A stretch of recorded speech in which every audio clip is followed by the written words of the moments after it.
Warning, this show may be triggering for anybody experiencing gambling-related harm. Please watch cautiously. We speak from our experiences only. Please seek professional help for a gambling addiction.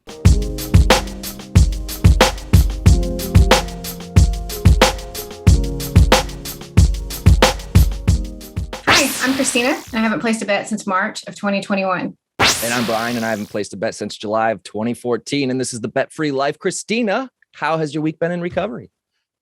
It's been okay. I made it through the holidays. Okay. I had some interactions with family that I hadn't really seen since I've kind of been talking about my gambling addiction.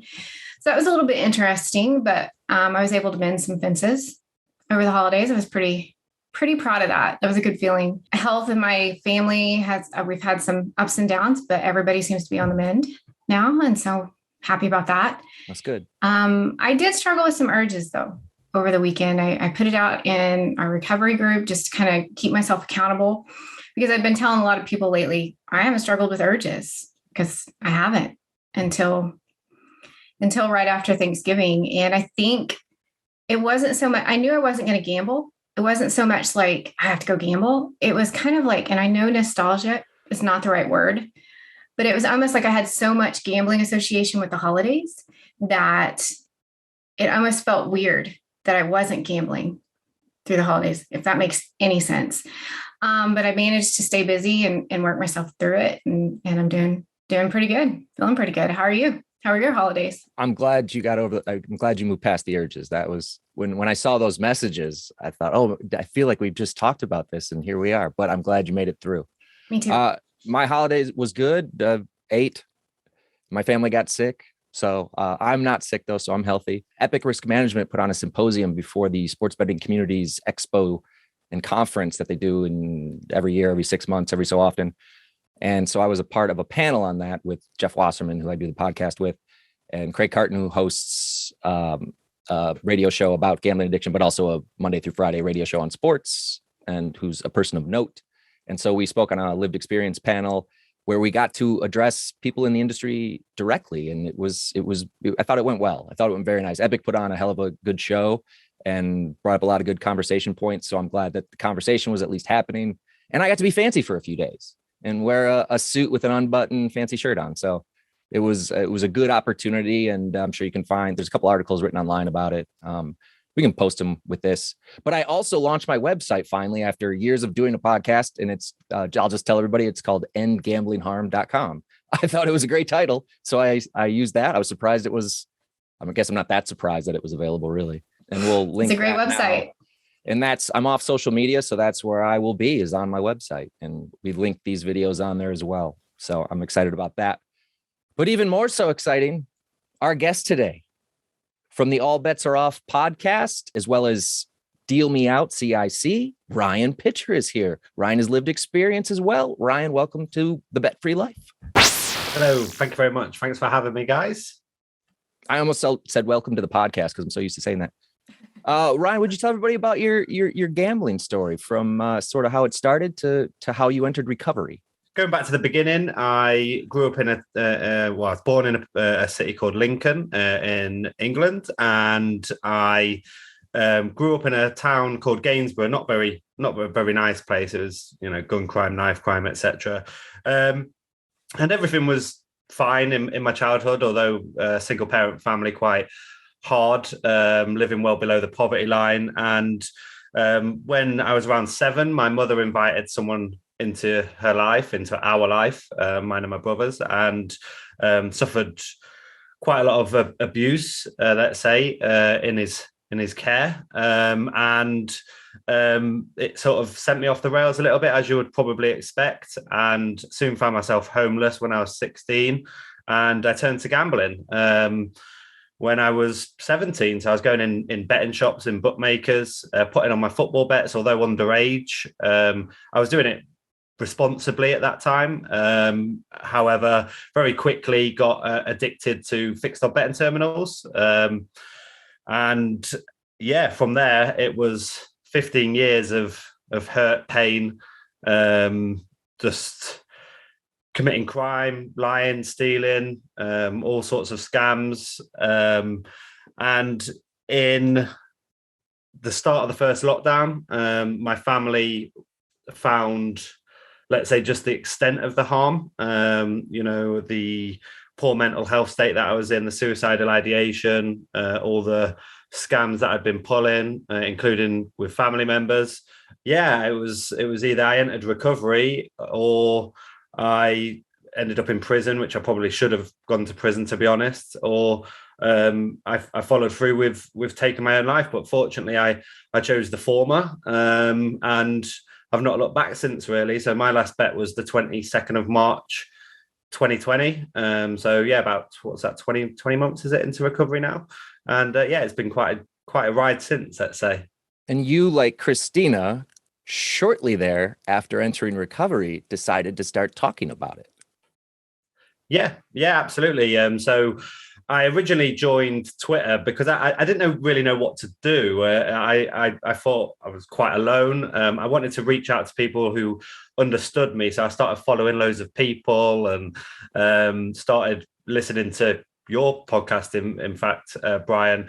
And I just wanted to feel like people understood a little bit. And I was inquisitive. I wanted to ask questions like, how do I approach this? How do I stop? Where do I get financial advice from? All these sorts of different things. Like, do I need to see a specialist? I didn't know. I was just sort of thrusted into this way of life where all I knew was gambling every day. And I met some wonderful people, loads and loads, dozens of wonderful people. However, I struck up a connection with Chris Gillam, as you both will know, and Kishan Patel, and at that time, Kelly Field. And we chose to set up a podcast called All Bets Are Off. And so literally a month into my recovery, I was like, putting out a podcast, and it was the first, I believe it was the first UK gambling addiction recovery type podcast that only centered around gambling addiction. And it's just gone from strength to strength from there, really. We've completed 4 seasons, 49 episodes. We're currently planning season 5, which will take us to 60 odd episodes. We've had over 100 guests, 99 of those with lived experience of gambling harm, and if they're not lived experience, they are close to the industry commentators, etc., politicians, whatever it may be. And it's been, selfishly, it's been absolutely wonderful for my recovery. But the as you will both know in your sort of roles with your respective podcasts and what you're doing here, is the amount of messages of support from around the world, and the good that it seems to be doing is just, it's next level. Can I ask you, whenever I first started doing my podcast early on, or in social media early on, I got a lot of people who kind of were taken back by it, because I was so early in recovery. And did it put more pressure on you, or did it give you more passion to see your recovery through because you were putting yourself out there? Simply, I'd say it empowered me more so, most definitely. The reason for that is simply because I guess I thrive under pressure. I know that people enter recovery in a very delicate state, don't we all? But even in my personal life, I've always thrived under pressure, and I needed that extra sense of pressure, that sort of responsibility, that needing to be a focal point, maybe an inspiration for others, etc. So I felt that I couldn't let them down. And for some people, respectfully, that wouldn't be for them. They really need to concentrate on themselves. But as I was stating before we started recording today, a staple part of my recovery is connectivity, exploration, etc. And so it's been a very much a learning process through doing the podcast as well. I've noticed how much I've changed in 4 seasons. Some of the terminology that I might use, some of my understanding of different people. We've had guests on. I remember doing one podcast, in fact, with someone who's based over in New York, Indira Tondu came on my podcast, a lady over there, and she was talking to me about social casinos and stuff, where you essentially there's no real currency behind it, and it sort of blew my mind. I didn't even know these things were out there, because obviously, when I was in the midst of my gambling, it wasn't so much about the finances, as we all know. That just happens to be a byproduct of the addiction, but I didn't know these sorts of things existed. So it's a learning process for me, and I like to think that both myself and Chris and Kish, who are involved in the podcast, the listeners, and indeed the guests that come on, we also sort of, during the episodes, we share a bit about our experiences, and it's a bit of a to-in and fro-in exercise, and I hope we all get something from it. What else has come out of the All Bets Are Off podcast? Friendships would be the first thing. When I came into recovery, it was quite difficult because I'd lost a lot of friends through my addiction, and a lot of family members and such. There's still family members that sort of refused to engage with me simply because of the hurt that I'd caused them. You can probably see that I'm getting upset when I speak about that. But that's another thing with recovery. I cry at everything. I get emotional about everything because I'm sort of like, when I was in addiction, when I was in active addiction, I was just sort of kind of like masquerading everything with gambling.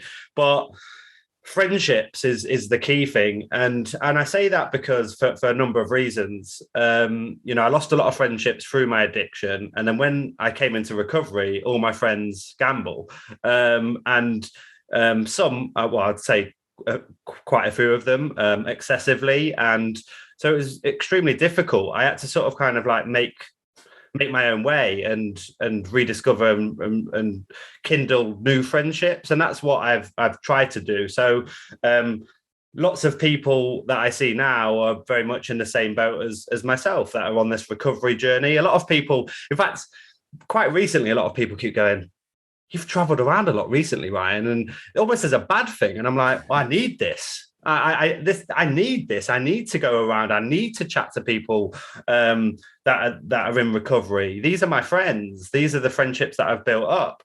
And through doing that as well, during difficult times, which we all have, for example, Christina was just talking about hers there, having that network of people that I can reach out to that understand me. So, for example, Chris probably gets the main brunt of it, Chris Gillam from the podcast, the co-host, but vice versa as well. People can reach out to me, and that's one of the main things. I'd say, in addition to that, opportunity. When I came into this space, I was working. I didn't hate my job in utilities, but I'd been doing it for a good 10 years. I've done my time, and I've been able to now work in this space. So, I created Talkgen, now Gambling Education Network, co-founded that. Now I go into schools for Deal Me Out, as you were saying. So education, prevention, etc., with the national providers for Wales. And just going to different events and stuff and meeting so many new people. We've obviously done the big step over here, which I'm also been a part of, loads of different events. And yeah, it's wonderful to host them, attend them, etc. And yeah, I just absolutely love it. And now I can actually give back and make a difference. I couldn't think of anything better to be doing. What's that like to the younger generation about your history with gambling and just trying to put it out there? The feedback is incredible, extremely, extremely rewarding, first and foremost. But after the sessions, the kids are fantastic. Like they ask a lot of questions. Depends what sort of age groups you get. The younger ones can be quite challenging, but the older ones tend to ask more what you might define as more sensible questions, more adult type questions. But I enjoy mixing it with all age groups. They get a lot from the sort of gaming side of things as well, the loot boxes and the skin betting that we go over in our workshops and such. Many kids approach me on those sorts of topics around, I didn't even realize, that this can lead, what it can lead to, that this can become a problem for me potentially. But when I go into workshops, I'd like to think maybe I do things a little bit differently, in a sense where, I even say to the kids, although this is about gambling and gaming, sometimes even cryptocurrencies, which I also talk about, I say, look, what I want you to get from these sessions, even if you don't get anything from the gambling, is to understand that your decisions can have real life consequences. Because when I was your age, I just thought everything was going to be breezy, nice and easy. It was, I'll turn 18, I'd probably get a car, I'd probably get a house, I'd have a family, go on nice holidays and get a job and all that. That's not how life works. And when you say this to a 14-year-old, they're like, oh, isn't it? And it's like, honestly, that's not how life works. I've only just got a mobile phone contract, for example. Why? Because my credit history is absolutely appalling. I've only just learned how to drive. Why? Because I'm in recovery now and I can actually afford it. But more so because I wanted to gamble. I saw it as an unnecessary expense, upheaval. We spoke to a financial advisor the other day, me and my other half. I can't even get on a mortgage for a house. That's through my actions, my addiction. So we talk about those sorts of things within the programs. And it's extremely rewarding and the kids are brilliant. I want to know more about the Big Step and that organization that you mentioned, but I think in order to do that, because I think it's a good conversation piece to sort of, Christina and I are based in America, and you've already been through this giant expansion of gambling that you've had. But I think we need to start with, could you explain the betting shops on the high streets and what an FOBT is, and then sort of what gambling looks like in the UK? Unlike America, which I've sort of discovered more so through probably my conversations with Brian, Jeff, etc., and understanding the landscape a bit more over there, is we have bookmakers on every high street, so betting shops where you can just walk into. In fact, I would say the one that I used to go to regularly near my work, based near a college, you would see kids go in there, like, so clearly not of age, at college, probably year 11, 16 years old.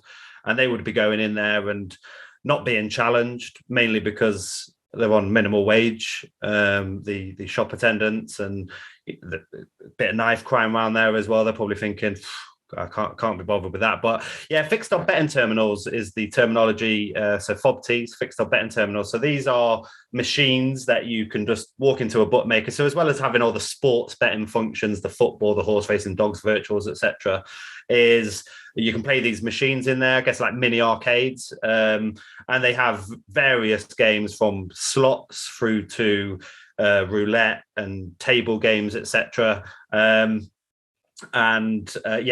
spent so much time on them.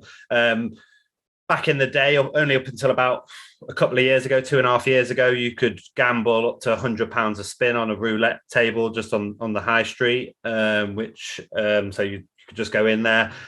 Most people do it responsibly. I was £100 man. All the betting shops around here, it's capped at £50, or it was capped at £50, but you could request behind the counter to increase the stakes to 100. And as soon as I walked in, they wouldn't even, I didn't even need to ask, they were like, oh, £100 fine. Yeah, not a problem.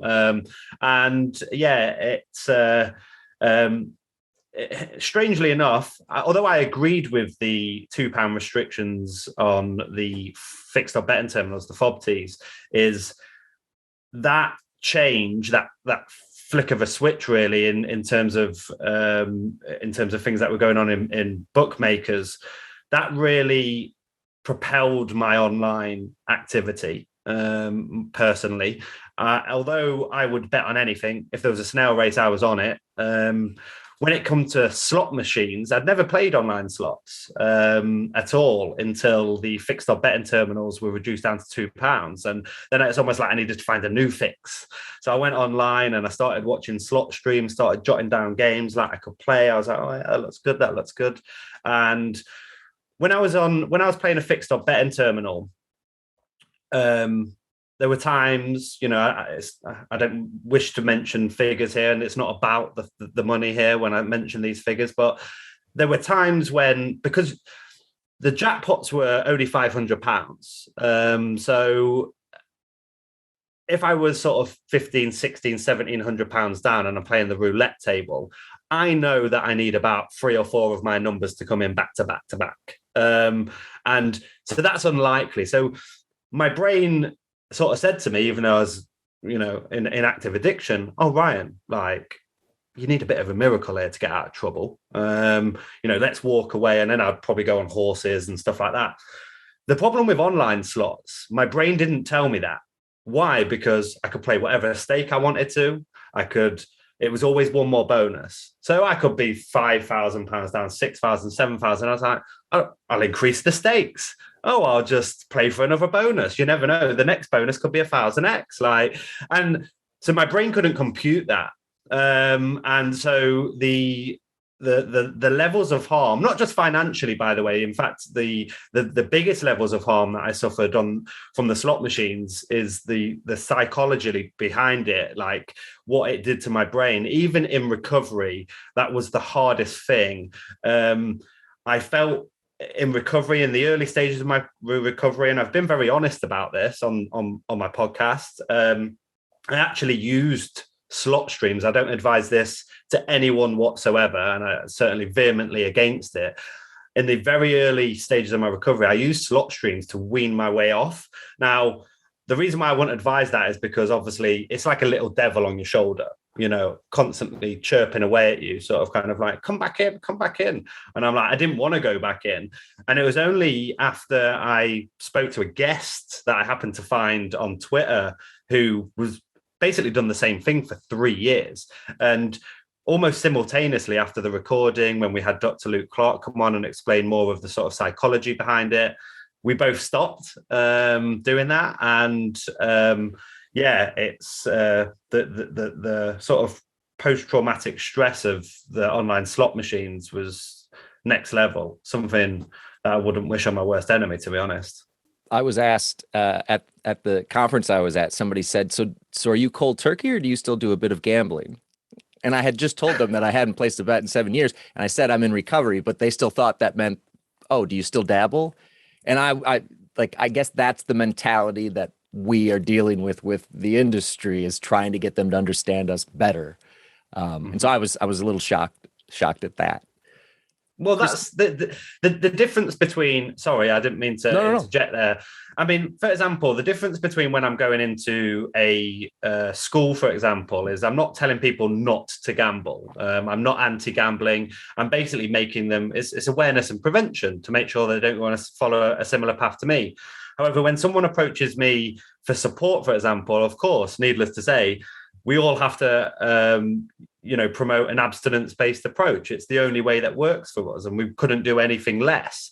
I'm sure we've all had messages in our inbox where people go, but I still want to have a dabble. And it's just like, well, you can't. And these are the reasons why you can't.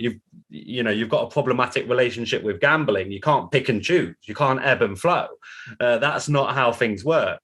But yeah, no, I totally hear what you're saying there. Some people just sort of don't quite get it, particularly, those people that, haven't had an addiction themselves, maybe not had a loved one that have suffered with gambling harm. So, yeah. And I see that kind of brings me to this question that we were kind of talking about before we started recording, about taking the advertisements out of football. That's a project that you've been involved in. That's just something that a lot of people don't understand. They don't understand why it's important to take these adverts out of football. But explaining how big football is in the UK, first of all, and then going into why that's such a big deal. I mean, football is massive. I mean, it's my life. It's huge. I travel up and down the country watching my team, Aston Villa, and so I'm there pretty much every weekend, midweek games, etc. But yeah, football is the big thing. Soccer, whatever you want to call it, that's our national sport. Hundreds upon hundreds of thousands of people up and down the land going to stadiums. Watching on TV, millions, kids, etc., and they're just being bombarded with gambling advertising, and you tend to find there's just no getting away from it. And they are quite, the operators are quite clever. They understand where the value is. They understand where the target market is. For example, shirt advertisements, they won't touch the big 6 clubs over in England simply because they're advertised to advertise on the front of their shirt. It's astronomical, even, from gambling terms. But they target, the lesser teams, you might want to say, even in the top flight. But making its way down through the leagues and also, into non-league where they'll sponsor like leagues, for example. So the problem being is this sort of kind of, you've mentioned it there, is I've taken part in the Big Step and fully support them in their battle to end gambling, advertising, promotion and such in football. The challenging thing is as you'll know, is the Big Step have obviously got some football clubs on board to support their campaign, and that's fantastic. One of which I introduced to them, Billericay Town Football Club. They play sort of 6th tier off the top of my head football here in England. And, they said to us, we fully support the campaign and we fully back you. And I've done events there. I've spoken to fans there and stuff like that. And I remember getting a call just before the start of the season, and a contact at the club said, look, Ryan, we really do support you, but we have to have the gambling advertising behind the goals, because if we don't, we'll get probably fined or deducted points. And so they've got them to ransom, really, because they're obviously contractually obligated to do certain things with the sponsors. But yeah, it's to try and explain it in terms of it's massively oversaturated. In games of football, you see it all over the shirts, all around the stadium. On the TV, it's just like gamble, gamble, gamble. It's just so in your face. It's so overt. And people who are close to me now and understand, my recovery and such stuff, and we've talked about football and the gambling advertising, they say now they're actually aware of it. It's even more like now that they on the radio, TV, just everywhere. Not like they needed to be aware of it, but they certainly now they're well aware of it. But no, generally speaking, going back to what we were discussing off air as well, so I've taken part in some events, obviously walked the breadths of the country, killed my feet. You should have seen the state of them at the end of some of the walks. Crikey, it was bad. But I've engaged with supporters as well. And to be honest, out of the God knows how many supporters I've engaged with, I've only ever had one person who sort of not attacked me by any stretch of the imagination. He was very vehemently against what I was trying to say to him. He was like, "Why are you infringing on my human rights?" And I'm like, "I'm not. I'm really not. Go and gamble if you can gamble responsibly. I'm not saying otherwise. But do you not see that this is a real stain on our national sport, on our game?" And I think his friend did talk him round, but most supporters do back our campaign. Well, James's campaign, I should say, the Big Step. Yeah, it's a great program. And I think it the whole thing behind the advertising and things like that, it just helps to I think when you see it so much, you kind of get desensitized to it. And so you don't realize how much of it is actually going out there when you see it so much like that. And I'm starting to recognize it as I'm in recovery now. I'm starting to recognize all the advertisements and things that just happen here or on my phone or on the TV. What you guys are doing is amazing. And I support you guys 100%. I participated in the Big Step over here by myself, walking around my city. I felt part of the community, when I was back on Twitter at that time, just putting up shots of me walking and getting other people in the community to, like and share. We had a video call. While I was walking and you were walking. That's right. We did. And it was just like, there you go. Coast. I mean, we're over here, you're over there, and we're participating in the same thing. And I have asked James a few times, how can we get it over here? How can we do an actual event, not just Brian walking around, but an actual event over here? And after this past week of seeing what I saw, I'm worried because, a lot of the themes that I saw were, how do we get them to play more and faster? The safety part is all built around RG and setting deposit limits. And I just don't think that's enough when you're talking about actual addiction. It's not going to do anything for the person who's addicted. So I think there's plenty of lessons to be learned from what you have gone through. And they did, I did hear that mentioned, you can learn lessons from what UK, Australia, Spain, even some African nations that have been through it. because we haven't been through what you've been through yet. And it's just the beginning, and the ads are out of control. So I'm scared for what's next, because we don't have it on jerseys yet, but I'm sure that's coming. 100%. In fact, what I've noticed just, from an American market perspective, I've started to notice a lot more, we're talking about streams earlier on, a lot more streamers popping up, US-based streamers. Not because I watch them, by the way, I don't watch them, but just because, I see things through the news and bits and pieces, I read articles and such. And I see a lot of US-based streamers that, are gambling extortionate amounts of money on slot machines, typically either potentially even fake money, even cryptocurrency, etc. And that's really going to hook in people, particularly youngsters. When we talk about cryptocurrency, when I'm on TikTok and I'm just having a flick through, the amount of, videos that I see, sometimes I'm doing a bit of research, admittedly, around to help develop programs and stuff. But the amount of youngsters that I see that are talking about cryptocurrencies and stuff, clearly underage as well. And this is the thing, is this really does tap into that sort of market, the younger crowd. And I do fear for the States. I mean, it is great what you were saying before you introduced myself, the work that Paul Buck, Epic and so forth are doing in America. Going to need a lot more of it.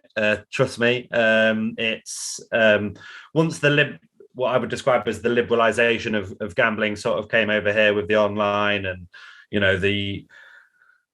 the fixed odd betting terminals coming in on every high street. I mean, you're talking, if I was to go down the road now, and literally go into the town centre, you will see betting shop. You'll see 4 on one street, and you'll see pawn shops in between that sort of. Do you know what I mean? It's just this different world, and that's possibly what you may see in America sooner or later, and it just sucks everything out of that area. Deprivate, you just end up with an area full of deprivation, and it's horrible. There are 8 casinos within a 30-mile radius of me, and these are like huge casinos. Oklahoma doesn't have online betting yet. We don't have sports betting, but on the East Coast, where it's been more prevalent for a lot longer, and you do see the sports betting, that it doesn't feel like we're even catching up to the curve on it. It feels like it's going so much quicker than we are as far as trying to offer help for recovery. How do you guys feel about where you're at there? Like, do you feel like the recovery opportunities, that the resources are doing a good job? Firstly, on the point around casinos, obviously we do have casinos here in the UK, and I'd probably think with America, at least judging from snippets of conversations that I've been part of and heard when we talk about casino gambling, is that you still have to go out your way a little bit. It's the same with casinos here. They're always just like outside the town centre, or they're not that popular. They're not that frequent here. We have plenty of casinos, but it's just, they're not like bookmakers where you sort of integrate them into your everyday life if you're attracted to gambling, which is what you sort of pop in. You seldom did you pop into a casino, as we know. With bookmakers, that's what you do. You sort of pop in, or do a bit of shopping. I pop back there, and that's what you tend to find with people. But in terms of the services that are available, it's getting there. We can do better. The biggest challenge, which I'm sure will hopefully be addressed in the soon to be formulated new Gambling Act, which is probably still going to take a bit of time, will be around funding. That's the critical thing around it. Obviously, there's people within this space that have been around a lot longer than I. I only popped up last March, and they've been on this battle for many, many years. And I probably consider myself quite fortunate in that sense. Coming in now, there's probably been a lot of people that have seen it, dropped off, given up, etc. There are some ardent campaigners that have stuck in and stuck with the battle. And I have huge admiration for them. But support services, obviously, needless to say, is we have our GA meetings, which I know that you both are part of, or at least have been part of. And we have a number of different call centers. We have our residential centers. I've been having some good conversations with I can't reveal too much. In fact, I don't believe on this particular one, but I've had some good conversations with some residential centres and some of the funding that it looks like it's going to potentially come their way with regards to instead of sort of trying to do it at the point of crisis, also looking at people in recovery, which I think is absolutely fantastic, and really sort of drilling down to the real core of it, almost sort of like unpicking an onion and going down to the core of it, so you can live a life of recovery much more, let's say.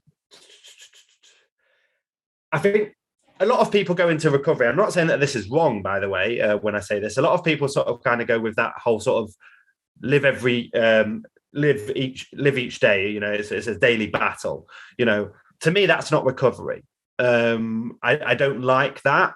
Live every, do you know what I mean? Live a day at a time, and you know, have your daily sort of existence. Is, you know, recovery to me is about not having that as well. Obviously, it's about not gambling, but I don't want that battle every day. I want to beat what I want to go to the core of it. You know, I want to rip it up and I want to throw it. You know, yeah, I'm still going to have difficulties, but I don't believe in that sort of daily mantra there. And I think that's what that would certainly be good for. But yeah, services are getting there. Obviously, the education and prevention side of things, which obviously that I'm a part of, is there's plenty of options, plenty of schools getting free education, which is fantastic. Plenty of young people, for example, Deal Me Out, we take a populist approach. So anyone in Wales that approaches us, we're now spreading into the rest of the UK, but anyone in Wales can come and approach us and ask for a workshop, and we'll be more than happy to. So it doesn't matter what age, not just young people, anyone. We'll happily talk to them about gambling related harms. And, you know, we're currently sorting out a women's support program in the Greater Manchester area. So we're formulating that with lived experience women. I'm sort of a backseat driver, but I'm very conscious and really supportive of a gendered specific approach to support and recovery, and I'd like to see that. And this particular program will be created by women that have experience of gambling harms. It'll be delivered by women, it'll be for women, and this is to create a safe space, make them feel empowered. That's what I want for women, particularly the level of the growth rates of gambling harm among women. Obviously, not just through addiction, but as we all know, there's a lot more women that are affected others of other people's gambling. So this will support, you know, both someone who's addicted to gambling and also the affected other side of things, and that's going to be really great. So that's going to be a mixture of online meetings, in-person meetings and such, and yeah, I'm really looking forward to that. But as I say, I won't be the face of it. I'm just sort of a little bit backseat driver sort of it behind it. So that sounds amazing. I sort of waffled on quite a lot there. Sorry. No, I think you gave gave us a good idea of what it looks like for services over there. And I love the female-based, the groups. Like, of course, that's kind of where my heart is, but I speak to obviously a lot of women in recovery, and you know, they find it extremely difficult. You go to rooms and you don't often see a lot of women. In fact, you know, I'd even go one further. You don't see a lot of people of color in recovery rooms as well. And what I'd like to see is, and that's why, for example, the stuff that Talkgen are doing in their prevention side of things and targeting diverse communities, is there does need to be more sort of tailored support with regards to, you know, different walks of life, different genders, different cultures, religions, color, etc. And you know, there needs to be some real profound understanding there, and I'm certainly all for that. And so yeah, the women's program, just super excited about it. The opportunity to provide that support for women that, you know, there's going to be plenty out there that are so desperately in need of help, and they just don't know where to turn to. And you know, I've spoken to women that have sort of left support groups and stuff, because they felt a little bit overawed with male dominance. And even I've gone into recovery rooms. Not all recovery rooms are like this at all, and this is a slight at any recovery room, by the way. But I've gone into recovery rooms where I felt intimidated as a man, and that's, you know, a lot of that centers around, you know, I felt that people were extremely the ones that have been in recovery for a long period of time were sort of often taking up a lot of the conversation. And it's great. You can learn plenty from that. But at the same time, this is about everyone. And I'm all about giving everyone the opportunity to voice their concerns, to have a platform, etc., and a place of comfort. And we need to see a lot more of that. And people need to be more conscious of it. I genuinely believe that. Well, you're doing an excellent job at getting the word out there. And so I'm just thoroughly impressed with you, Ryan, and what you've done just since you entered recovery of helping everybody else with your words. So thank you so much for joining us on the Bet Free Life. Thank you. I'm Brian. I haven't placed a bet since July of 2014. I'm Christina. I haven't placed a bet since March of 2021. Check out the All Bets Are Off podcast, and we'll link to everything that Ryan said, if he mentioned it or not, in the bottom. And see you next week.